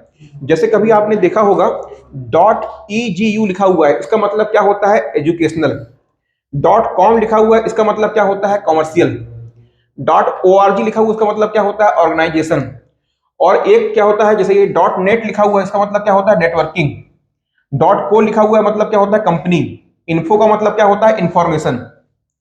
ठीक इसी तरह से अब आगे देखिएगा, ये क्या हो गए आपके जेनरिक डोमेन हो गए। अब एक होता है आपका कंट्री डोमेन, उसको देखिएगा क्या होता है वो, ये है आपका कंट्री कोड डोमेन। ये क्या होता है, देखिए जैसे डॉट इन क्या बताएगा, इंडिया बताएगा। .uk क्या बताएगा, यूनाइटेड किंगडम बताएगा। .us क्या बताएगा, यूनाइटेड स्टेट्स ऑफ अमेरिका बतलाएगा। चलिए, तो कितने हो गए, जो आपके जितने भी आपके एक्सटेंशन होते हैं, उनको हम बोलते हैं टॉप लेवल डोमेन। दो प्रकार के होते हैं, एक जेनरिक होता है, एक कंट्री कोड होता है। जेनरिक में क्या होगा कि वो बताएगा कि वह जो वेबसाइट है वह किस प्रकार की है, कमर्शियल है, नॉन कमर्शियल है, कंपनी है, एजुकेशनल है, क्या है, वो आपको बताएगा। कंट्री कोड में क्या होता है कि मतलब वो जो वेबसाइट है वो किस कंट्री से बिलोंग करती है, जो कंटेंट है वो किस कंट्री से बिलोंग करता है। अब एक नाम आपके पास में आता है ICANN, इसका फुल फॉर्म होता है internet corporation for assigned names and numbers. ये जो संस्था होती है ये एक प्राइवेट संस्था है, अंतरराष्ट्रीय संस्था है, और जितने भी जो डोमेन नेम सिस्टम के तहत जो डोमेन नेम दिए जाते हैं वह इसी संस्था के माध्यम से दिए जाते हैं। चलिए, तो ये क्या हो गया, आपका डोमेन नेम सिस्टम हो गया। आगे बढ़ते हैं। अब आता है आपका वेब ब्राउजर। देखिए, सबसे इंपॉर्टेंट आपको इसी का इंतजार था। ये क्या होता है, यह एक वेब आधारित एप्लीकेशन सॉफ्टवेयर है। जब मैं आप लोगों को एप्लीकेशन सॉफ्टवेयर पढ़ा रहा था तो वहां मैंने एग्जांपल क्या लिया था, वेब ब्राउजर का। तो ये क्या है, आपका एप्लीकेशन सॉफ्टवेयर है जिसका उपयोग एक प्रयोक्ता द्वारा इंटरनेट पर उपलब्ध सर्विस तथा सूचनाओं को एक्सेस करने के लिए किया जाता है ना। इसके एग्जांपल देखिएगा, तो पहले क्या आता है, www, या इसको हम बोलते हैं नेक्सस। ये क्या है, ये आपका विश्व का पहला वेब ब्राउजर है। इसके बाद में आता है लिनक्स। लिनक्स मैंने आपको बताया था 1992 में बना था। यह पहला टेक्स्ट आधारित क्या है आपका, यह आपका विश्व का पहला टेक्स्ट आधारित वेब ब्राउजर है। इसके बाद में आता है मोजेक कब है, इसको बनाया गया था 1993 में। यह आपका पहला ग्राफिकल, नोट करिएगा बहुत इंपॉर्टेंट है, ग्राफिकल वेब ब्राउजर है। यह आपका विश्व का पहला मोजेक आपका विश्व का पहला ग्राफिकल वेब ब्राउजर है। इसके बाद में आता है नेटस्केप नेविगेटर। ये बहुत ही फेमस था। ये कब आया था, ये आपके 1994 में आया था, नेटस्केप नेविगेटर। फिर आता है आपका इंटरनेट एक्सप्लोरर। ये कब आया था, 1995 में आया था, विंडोज 95 में। फिर आता है सफारी किसका वेब ब्राउजर है, यह आपका एप्पल कंपनी का या आईफोन का है, एप्पल कंपनी का वेब ब्राउजर है। फिर आता है आपका गूगल क्रोम, है ना। और ये सफारी कब आया था, सफारी आया था 2003 में, नोट करिएगा, सफारी आया था 2003 में। गूगल क्रोम कब आया था बताओ, गूगल क्रोम आया था 2008 में, गूगल क्रोम 2008 में आया था। और इसके बाद में माइक्रोसॉफ्ट एज जो है ये जहां तक 2015 में आया था, आप लोग चेक करिएगा, है ना। इसके बाद में जो अन्य महत्वपूर्ण उदाहरण है आपके वेब ब्राउजर के, वो क्या है, मैक्सथॉन, ओपेरा। ये आपने देखा होगा आपके मोबाइल फोन में, बहुत पहले 2007-8 के समय आप मोबाइल फोन में ओपेरा वेब ब्राउजर यूज करते होंगे, अब वर्तमान में चलन में नहीं है। इसके बाद में है मिनट, SeaMonkey, OmniWeb, Amaya, Kylo, Epic बहुत इंपॉर्टेंट है। यह भारत का पहला ये क्या है, भारत का पहला वेब ब्राउजर है, ठीक है। इसके बाद में क्या आता है, एक अवास्ट और एक आता है मोजिला फायरफॉक्स। ये भी क्या है, बहुत ही फेमस था मोजिला फायरफॉक्स। तो ये सब क्या हो गए, आपके वेब ब्राउजर के एग्जाम्पल हो गए। और वेब ब्राउजर क्या होता है, ये आपका एप्लीकेशन सॉफ्टवेयर होता है। चलिए, अब दो वर्ड आते हैं, एक आता है आपके पास में सर्फिंग और एक होता है ब्राउजिंग। सर्फिंग मतलब क्या होता है और ब्राउजिंग का मतलब क्या होता है। सर्फिंग, यदि मान लो आप इंटरनेट पे कुछ ढूंढ रहे हो, तो लेकिन आपको तय नहीं कि आपको ढूंढना क्या है, बस एवं ही आप क्या कर रहे हो, कुछ भी सर्च कर रहे हो, जो आपका मन कर रहा है आप सर्च कर रहे हो। तो आपके पास में कोई विशेष उद्देश्य नहीं है, बस केवल आप क्या कर रहे हो, सर्च कर रहे हो, विशेष कोई आपके पास में पर्पस नहीं है। लेकिन ब्राउजिंग किसको कहते हैं, ब्राउजिंग मतलब यह है कि आपके पास में कोई उद्देश्य है, आप कुछ सर्च करना चाह रहे हो, वाकई में कुछ ढूंढना चाह रहे हो, वो कहलाता है ब्राउजिंग। तो ये बहुत माइनर डिफरेंस होता है, इसको भी आप नोट करिएगा, एग्जाम में आपसे पूछ सकता है। चलिए, इसका स्क्रीनशॉट लीजिएगा, फिर मैं आगे बढ़ रहा हूं। देखो, अब आपने कई बार देखा होगा, ये जो होता है आपका गूगल वेब ब्राउजर का, ये आपका ओपनिंग विंडो है ना। और देखिए ये क्या है, ये गूगल वेब ब्राउजर है। ये क्या है, आपका गूगल कंपनी का वेब ब्राउजर है। इसका ये क्या है, आपका जैसे आप अपने मोबाइल पे या नेट पे कंप्यूटर पे खोलते होंगे तो आपको कुछ इस प्रकार की विंडो दिखाई देती है। उसके अंदर ये जो आपको दिखाई दे रहा है, ये क्या है, ये है गूगल का सर्च इंजन। ये जो आपको दिखाई दे रहा है कि ये पूरा का पूरा बॉक्स क्या है, ये एक वेब ब्राउजर एप्लीकेशन है। उस एप्लीकेशन के अंदर एक सर्विस है, एक सेवा है, उसको हम क्या कहते हैं, सर्च इंजन। ये क्या है, आपका सर्च इंजन है गूगल कंपनी का। तो समझना, सर्च इंजन और वेब ब्राउजर अलग होते हैं। इसके बाद में और इंपॉर्टेंट यहाँ पर कुछ देखने लायक है, तो ये है, आप इसको देखिएगा, ये आपको जो स्टार मार्क दिखाई दे रहा होगा, इसको हम कहते हैं बुक मार्क। ये क्या है आपका बुकमार्क। बुकमार्क क्या होता है कि कुछ ऐसी वेबसाइट या कुछ ऐसी वेब पेजेस जो आपको बार बार यूज में लेनी है या बार बार आपको यूज में आएंगी, तो उसको क्या कर लेते हो आप, उसको बुकमार्क कर देते हो। वो एक्चुअल में क्या होता है कि वो वेब पेज या वेबसाइट क्या होती है, ऑटोमेटिकली सेव हो जाती है। जैसे ही आप इस पर क्लिक करोगे डायरेक्टली क्या होगा, वो ओपन हो जाएगा। उसको आपको अलग से सर्च नहीं करना पड़ेगा। वो आपके वेब ब्राउजर के विंडो में आपको अलग से वो आपको वेबसाइट का वो लोगो या उसको आपको क्या उसका आइकॉन दिखाई देगा। चलिए, तो ये क्या हो गया आपका बुकमार्क और वेब ब्राउजर। और वेब ब्राउजर के अंदर में कौन सी सर्विस है, सर्च इंजन, जहां आप कुछ भी टाइप कर सकते हो, सर्च इंजन। चलिए इसका स्क्रीनशॉट लें।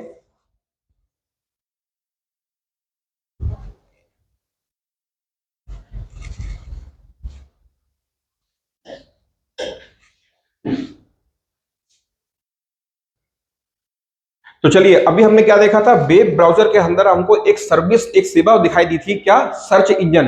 तो अब देखिए सर्च इंजन क्या होता है, यह वेब ब्राउजर के अंतर्गत एक उपलब्ध क्या है, सुविधा है, जिसका उपयोग वेब पेज को सर्च करने के लिए किया जाता है। अब क्या है देखिए, कुछ मुख्य महत्वपूर्ण सर्च इंजन के नाम। पहला तो आपके पास में आता है आर्ची। आर्ची ये क्या है आपका, एक प्रकार का सर्च इंजन है। दूसरा आता है एक्साइट, है ना, ये कब 1993 में आया था। इसके बाद में आता है वेब क्रॉलर। याहू, याहू आपको याद रखना है, जेरी यांग के द्वारा इनको डेवलप किया गया था, कब, 1994 में, ना 1994 में। इसके बाद में अल्टा विस्टा। इसके बाद में एक दिखाई दे रहा है आपको MSN.com। ये माइक्रोसॉफ्ट कंपनी का सर्च इंजन है। ये एग्जाम में पूछ चुका है आपसे, क्या MSN किस कंपनी का सर्च इंजन है, तो आप बताओगे माइक्रोसॉफ्ट का सर्च इंजन है। इसके बाद में आता है हॉटबॉट। फिर एक आता है ask.com। इतना आप देखिएगा।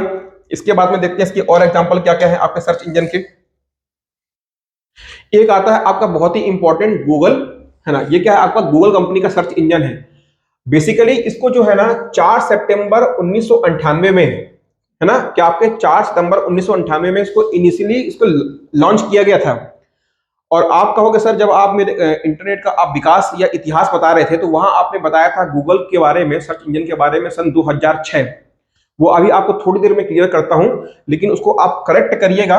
गूगल सर्च इंजन को, गूगल सर्च इंजन को कब लॉन्च किया गया था, इसको आप करेक्ट करके पढ़िएगा। जो मैंने आपको 2006 बताया था वो कुछ और था, उसको आप करेक्ट करिएगा। वो क्या था आपका, एक्चुअल में जो गूगल सर्च इंजन है उसको लॉन्च किया गया था 4 सितंबर 1998 में। फिर आता है आपका बैदू। ये आपका बैदू, ये आपसे एग्जाम में पूछ चुका है कि ये किस देश का है, तो आप बताओगे चीन का है। फिर आता है guruji.com। यह भारत का पहला सर्च इंजन है, 2006 में इसको लॉन्च किया गया था। बिंग, ये एग्जाम में पूछ चुका है कि बिंग किस कंपनी का है, तो आप बताओगे माइक्रोसॉफ्ट कंपनी का है। साइरस, साइरस जो है ये वैज्ञानिक या सूचना संबंधित आपका सर्च इंजन है। डक डक गो बहुत इंपॉर्टेंट है, एक्साइट आपने देख ही लिया है। AOL search. और एक यहां छूट रहा है, देखो ध्यान से देना, ये लिखा हुआ है येंडेक्स। येंडेक्स कहां का है, ये रसिया का है, नोट करिएगा, ये रसिया का सर्च इंजन है, समझिएगा। फिर एक होता है प्रश्न उत्तर के लिए सर्च इंजन। सिर्फ वो आपको क्या दिखाएगा, सिर्फ प्रश्न और उत्तर देगा, प्रश्न करोगे तो उत्तर देगा। उसका नाम क्या है, एक है आपका क्वेरा और दूसरा क्या है आपका चाचा। तो क्वेरा आपने जनरली देखा होगा, तो प्रश्न उत्तर संबंधी सर्च इंजन है, और दूसरा क्या है आपका चाचा। तो ये क्या हो गए आपके प्रश्न उत्तर संबंधी सर्च इंजन हो गए, इनको नोट करिएगा। इसके बाहर से आपसे नहीं पूछने वाला।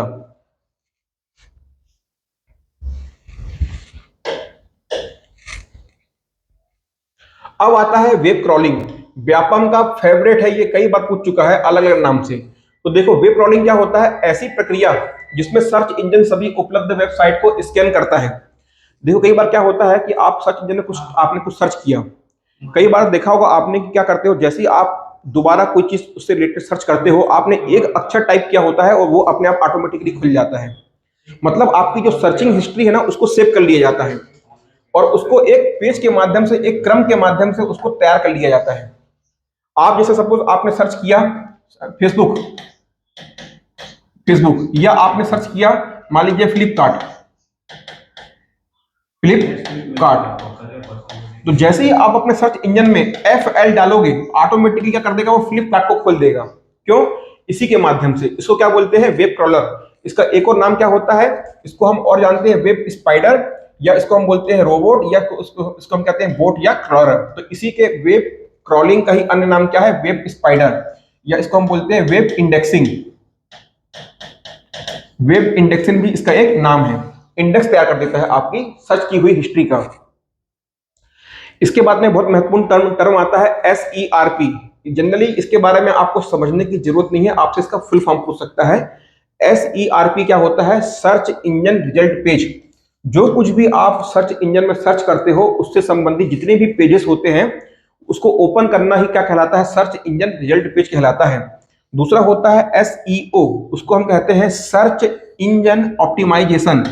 आप जो कुछ भी सर्च इंजन में सर्च कर रहे हैं उसकी क्वालिटी को इंप्रूव करना, आपके पास में कुछ बेकार, खराब या अनऑथराइज्ड कंटेंट आपके पास में ना आए, वह कौन मेंटेन करता है, SEO द्वारा उसको मेंटेन किया जाता है। तो ये हमारा सारा कुछ क्या हो गया, सर्च इंजन के बारे में हो गया। देखिए अब आता है आपका ईमेल। ईमेल का फुल फॉर्म क्या होता है, इलेक्ट्रॉनिक मेल। ईमेल क्या है, इलेक्ट्रॉनिक मेल है। इसका आविष्कार रे टॉमिल्सन द्वारा किया गया था। यदि आपको एग्जाम में इस ईमेल का आविष्कार किसने किया था ये पूछ लेता है और वहां आपको ऑप्शन में रे टॉमिल्सन नहीं मिलता है तो आपका मार्क क्या होगा, शिवा अय्यादुरई, है ना। ये दोनों के बीच में कंफ्लिक्ट है। कई लोग बोलते हैं कि ईमेल को शिवा अय्यादुरई ने बनाया था और कई लोगों का मानना है, जितने भी फॉरेनर्स हैं उनका मानना है कि रे टॉमिल्सन ने बनाया था। इसके बाद में ईमेल भेजना एक पत्र लिखने के समान होता है। कैसा, एक पत्र लिखने के समान होता है। और ईमेल किसके माध्यम से भेजा जाता है, तो आप बताओगे कंप्यूटर और इंटरनेट। कंप्यूटर और इंटरनेट के माध्यम से ईमेल को भेजा जाता है। चलिए हॉटमेल। हॉटमेल आपको दिखाई दे रहा है, माइक्रोसॉफ्ट वेब की आधारित एक ईमेल सेवा है। जो आपका हॉटमेल दिखाई दे रहा है ये माइक्रोसॉफ्ट कंपनी के द्वारा प्रदान की जाने वाली एक ईमेल सेवा है जिसे 1996 में विकसित किया गया था। 1996 में जिसको विकसित किया गया था। अब आप मेरे को बताओ कमेंट करके कि ईमेल को कब डेवलप किया गया था। और ये मैं आपको पिछली क्लास में बता चुका हूं कि ईमेल को किस सन में डेवलप किया गया था, ये आप बताना मेरे को कमेंट करके। चलिए इसके बाद में और देखो, हॉटमेल को विकसित करने का श्रेय समीर भाटिया को जाता है। Gmail, AOL mail, Hotmail, Rediff mail, इसको रेडिफ है ना, ये रेडिफ मेल, याहू मेल, ये सब क्या है, आपके ईमेल के ही उदाहरण हैं। इसके बाद में ईमेल में टेक्स्ट, छवि मतलब क्या, इमेज, ऑडियो आदि को क्या कर सकते हो, आप भेज सकते हो। चलिए ये हो गया क्या आपका ईमेल के बारे में कुछ छोटी मोटी सी जानकारी। अब देखिए क्या होता है आपका ईमेल। तो पार्ट्स ऑफ ईमेल आपसे एग्जाम में पूछ सकता है कि निम्नलिखित में से कौन सा एक ईमेल का पार्ट नहीं है। तो देखो सबसे पहला क्या होता है, फ्रॉम। फ्रॉम मतलब क्या होता है कि जो व्यक्ति ईमेल को क्या कर रहा है, योर ईमेल एड्रेस, जो व्यक्ति ईमेल को भेज रहा है। फिर टू क्या होता है, जिस व्यक्ति को आपको ईमेल भेजना है ना, जो रिसीव करने वाला है ईमेल को। फिर एक शब्द आता है सीसी, इसको हम क्या कहते हैं, कार्बन कॉपी। अभी आगे समझते हैं। फिर क्या आता है, इसका पार्ट है एक है बीसीसी, इसका फुल फॉर्म क्या होता है, ब्लाइंड कार्बन कॉपी। फिर आता है एक सब्जेक्ट और एक होता है यहाँ पास में कंपोज ईमेल। यहाँ एक चीज का और ध्यान देखना, यहाँ जो आपको इस प्रकार से ये साइन दिखाई दे रहा है इसको हम क्या बोलते हैं, अटैचमेंट साइन। क्या, अटैचमेंट साइन। कि जो भी फाइल आपको उस ईमेल के साथ में अटैच करना है तो यहां से आप उसको जाकर उस फाइल को अटैच कर सकते हो। तो ये सारे के सारे क्या है, आपके ईमेल एड्रेस के क्या, ईमेल के क्या है, एक पार्ट होते हैं। अब जनरली आप देखना, आप ईमेल लिखते हो तो XYZ ये आपने लिखा है ना, यहां आपने कर दिया 456@gmail.com, ये समझना। तो यहां पास में क्या है, यहां पास आप ध्यान दीजिएगा, ये जो आप जनरली ईमेल एड्रेस कुछ इस तरह से आपको दिखाई देता है। तो एक ईमेल एड्रेस में या एक जीमेल एड्रेस में, जीमेल क्या है, गूगल द्वारा प्रदान की जाने वाली ईमेल सर्विस, उसको हम क्या कहते हैं, जीमेल कहते हैं। ये आपका एक ईमेल एड्रेस है। कभी भी ईमेल एड्रेस में स्पेस, गैप नहीं हो सकता। हमेशा आपको बिना गैप का ही ईमेल एड्रेस लिखना होता है। ईमेल एड्रेस में 2 अंकों के बीच में, 2 शब्दों के बीच में, 2 लेटर्स के बीच में गैप, स्पेस नहीं हो सकता। ठीक है। और सिर्फ केवल एक ही सिंबल का प्रयोग कर सकते हो यहाँ पास में आप, वो क्या है, यहाँ पास आपका अंडरलाइन। सिर्फ अंडरलाइन का ही उसमें आप अंडरस्कोर का इसको आप प्रयोग कर सकते हो। इसके बाद में ये क्या कहलाता है, जो आपने लिखा हुआ है XYZ_456, ये आपने क्या लिखा है, ये होता है आपका यूजर नेम। जो व्यक्ति ईमेल को लिख रहा है, यूजर नेम, इसको हम क्या कहेंगे, user name. At the rate के बाद में जो लिखा हुआ है, ये क्या है आपका, ये है आपका डोमेन नेम। डोमेन नेम किसका डोमेन नेम है? जो आपको ईमेल सर्विस प्रोवाइड करा रहा है, जो आपको ईमेल सर्विस प्रोवाइड करवा रहा है, ये क्या हो गया आपका डोमेन नेम। और ये डॉट कॉम तो आपको पता ही, ये क्या है आपका डोमेन कोड होता है। तो ये क्या हो गया आपका ईमेल के पार्ट हो गए। और ईमेल एड्रेस में क्या नहीं होता है, स्पेस नहीं दिया जाता है। और जो फर्स्ट आपको दिखाई दे रहा है, ये क्या है आपका यूजर नेम, और एट द रेट के बाद में क्या लिखा हुआ है, जीमेल जो लिखा हुआ है, ये क्या होता है आपका डोमेन नेम होता है, जो आपको ईमेल सर्विस जो आपको दे रही होती कंपनी, उसका नाम है। चलिए, तो देखिए ईमेल के अंदर में क्या क्या आपको देखने को मिलता है। इनबॉक्स देखने को मिलता है, इसमें क्या होता है जो भी ईमेल आते हैं वो आपको देखने को मिलते हैं। कंपोज में क्या होता है कि जो भी आप नए, कंपोज में क्या होगा, जो भी आप नया ईमेल बना रहे हो तो वो कंपोज में जाता है। इसके बाद में होता है ड्राफ्ट, कि आपने कुछ ईमेल लिखा था लेकिन उसको आपने भेजा नहीं, तो वो ड्राफ्ट में जाता है। स्पैम क्या होता है, स्पैम होता है कि आपने अनवांछित, ना आपने मांगा था ना आपसे संबंधित है, अनवांछित या अनवांटेड मेल को हम क्या कहते हैं, स्पैम कहते हैं। ट्रेस क्या होता है कि ऐसा ईमेल जिसको आपने डिलीट कर दिया, तो डिलीट किया हुआ ईमेल क्या होता है, ट्रेस कहलाता है। फिर इसके बाद में देखो यहाँ पास थोड़ा सा मिस्टेक में, ये देखो ये लिखा हुआ है सीसीसी, क्या लिखा हुआ है, ये सीसी लिखा हुआ है। इसका मतलब क्या होता है, कार्बन कॉपी। तो क्या होता है, एक समय में एक से अधिक व्यक्तियों को यदि ईमेल हमको भेजना है तो कार्बन कॉपी का प्रयोग किया जाता है। ईमेल प्राप्तकर्ताओं को ईमेल पते कार्बन कॉपी के समान रूप से प्रदर्शित होते हैं। सपोज मान लो कि आपको 5 लोगों को एक ही प्रकार का ईमेल भेजना है, आपने पांचों को भेज दिया, तो जो पांचों लोग हैं ना, वो एक दूसरे को, वो एक मतलब जो पहला व्यक्ति है वो अन्य 4 का ईमेल एड्रेस देख सकता है, अर्थात किस व्यक्ति को वो ईमेल गया है, तो वो क्या होता है, कार्बन कॉपी में होता है। लेकिन यदि आपको छुपाना है कि पांचों आदमी को तो भेज रहा हूं, पर पांचों में से किसी को भी ये पता ना चले कि मैं इसी सेम मेल को किसी अन्य आदमी को भेजा हूं कि नहीं भेजा हूं, उनका नाम छुपाना है, उनका एड्रेस छुपाना है, तो किसका प्रयोग करोगे आप, बीसीसी का प्रयोग करोगे। इसका मतलब क्या होता है, ब्लाइंड कार्बन कॉपी। हो रहा है क्लियर? चलिए, अब देखते हैं कि ईमेल भेजने एवं प्राप्त करने के लिए संबंधित प्रोटोकॉल। अब इसके लिए भी भैया प्रोटोकॉल तो होता ही होता है। जब जब आपके आईपी एड्रेस के लिए, आपका आईपी एड्रेस है टीसीपी है, तो ईमेल के लिए भी प्रोटोकॉल हो ही होगा। तो बेसिकली ईमेल के लिए 2 प्रोटोकॉल होते हैं। एक होता है एसएमटीपी, इसका मतलब होता है सिंपल मेल ट्रांसफर प्रोटोकॉल। ये किस लिए होता है, ईमेल को भेजने के लिए होता है। और एक होता है पीओपी, इसका मतलब होता है पोस्ट ऑफिस प्रोटोकॉल वर्जन 3। ये क्या होता है, आपके मेल को प्राप्त करने के लिए होता है।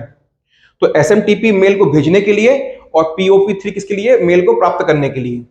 अच्छा, अब देखो जो आपका जीमेल, जो आप जनरली जीमेल यूज करते हो, जीमेल जो गूगल का द्वारा प्रदान की गई ईमेल सेवा है, इसमें आप अधिकतम 15 जीबी तक का ही क्या डाटा को सेव कर सकते हो, उससे ऊपर का नहीं सेव कर सकते हो। तो जीमेल के अंतर्गत आप जो भी फाइल आपके पास में आ रही है, मैक्सिमम 15 जीबी तक आप सेव कर सकते हो। उसके बाद कोई भी डाटा आपके पास में नया मेल आता है तो वो सेव नहीं हो पाएगा।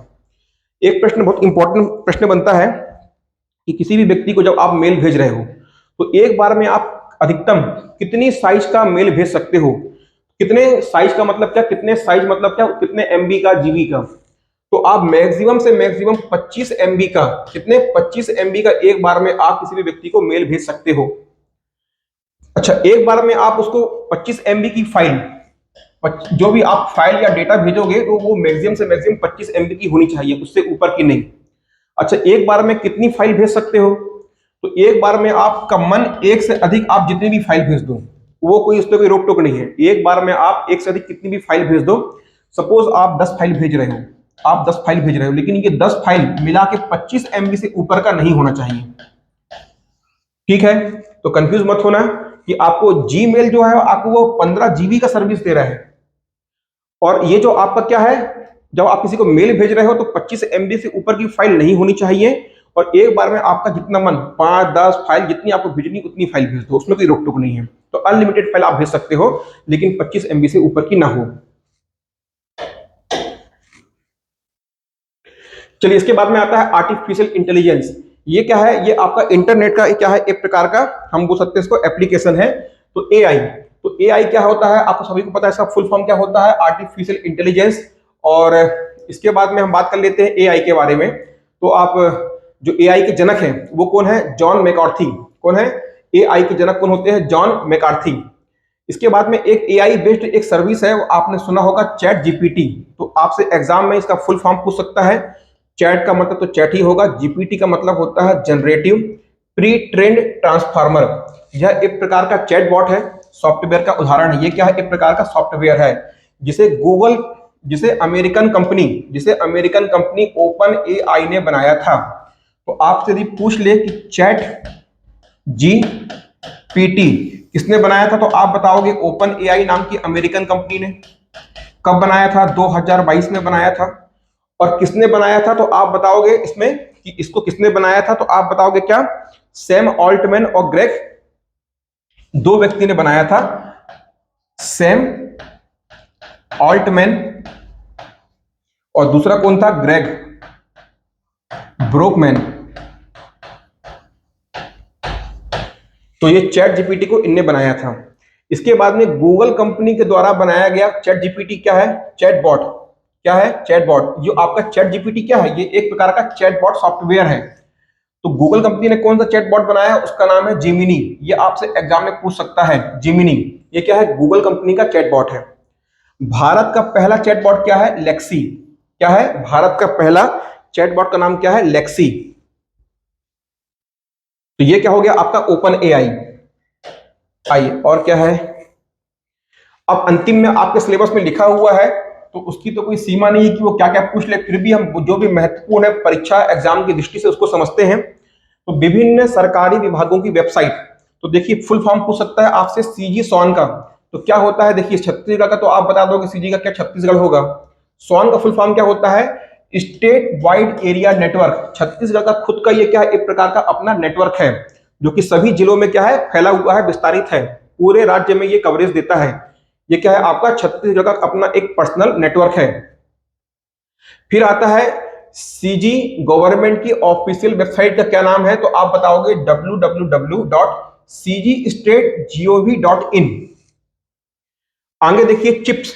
चिप्स का फुल फॉर्म क्या है, Chhattisgarh infotech and biotech promotion society. क्या, Chhattisgarh infotech and biotech promotion society. NIC का फुल फॉर्म क्या होता है, नेशनल इंफॉर्मेटिक्स सेंटर। ई मानेक, ये आपसे पूछ सकता है क्या में, बहुत इंपॉर्टेंट है ई मानेक। ई मानेक का फुल फॉर्म क्या होता है, e marketing network of Chhattisgarh. Chhattisgarh सरकार इसी के माध्यम से ई मार्केटिंग करती है, इसी पोर्टल के माध्यम से, ई मानेक के माध्यम से। फिर एक होता है विद्या। ये छत्तीसगढ़ जो वेबसाइट, छत्तीसगढ़ जो प्राथमिक शिक्षा बोर्ड है आपका, जो board of secondary board of education है आपका सीजी का, ये उसका पोर्टल है। क्या नाम है इसका, विद्या का फुल फॉर्म क्या है, विद्यालय information through digitally integrated application. ये आपका Chhattisgarh board of secondary education का पोर्टल है, विद्या। तो चलिए इस प्रकार से आपका कंप्यूटर का अंतर्गत जो इंटरनेट टॉपिक था, सारा कुछ हमने सिलेबस के अकॉर्डिंग कवर किया, कुछ भी हमने नहीं छोड़ा है। अब आपको करना क्या है, कुछ ही दिनों बाद में हमारी जो ऑब्जेक्टिव बुक आ रही है, बस आपने अभी तक जितना भी थ्योरी पढ़ा हुआ है, लगातार भर भर के जम के आपको ऑब्जेक्टिव क्वेश्चन को सॉल्व करना है, अपनी तैयारी को मजबूत करना है। और यदि अभी तक आप लोगों ने सब्जेक्टिव बुक जो कि आ चुकी है, अभी तक आप लोगों ने जिसको ऑर्डर नहीं किया है, काफी कम बुक्स बची हुई हैं, जितनी जल्दी होगा उतना बेहतर होगा। आप बुक को क्या ऑर्डर करिए।